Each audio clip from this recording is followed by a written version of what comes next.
Term election year, meaning it falls at the midway point of a president's term. And historically, the party that is not in power outperforms the party that is. So in this cycle, it's the Democrats who are favored, as opinion polls show. Voters disapprove of the job that President Trump is doing on many different questions. His approval ratings are low on things like the economy, inflation, gas prices, the war with Iran, also very unpopular. The president's still very popular with his base, but not with Democrats and not so much with independent voters, who of course hold so much sway in these elections. So all of this has Democrats feeling hopeful this year.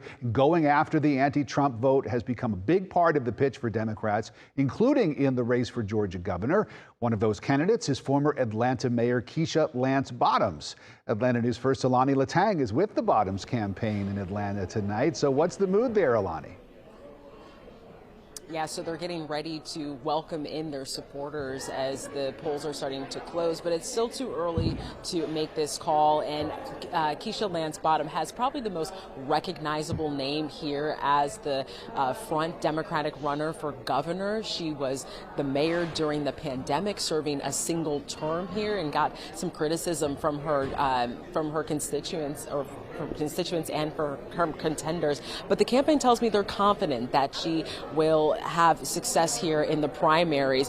Now as that front Democratic runner, Bottoms is campaigning on lower everyday costs, affordable health care, and protecting voting rights. She's also guaranteeing pre-K for every 4-year-old in the state. Her Democracy First agenda outlines new protections for voting rights, protecting election workers, and restoring trust in election administration. Now, she is running against 6 other candidates, including State Representative Derek Jackson, former Republican, now Democrat Jeff Duncan, and former State Senator Jason Estevez.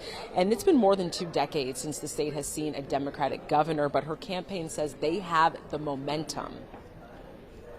She's a leader, and she has that executive experience that Georgians need in this moment. And again, as we see the chaos coming from the federal government that's costing folks their jobs, raising prices, she has plans to lower those costs. She has plans to protect Georgians from the chaos that's coming from Washington.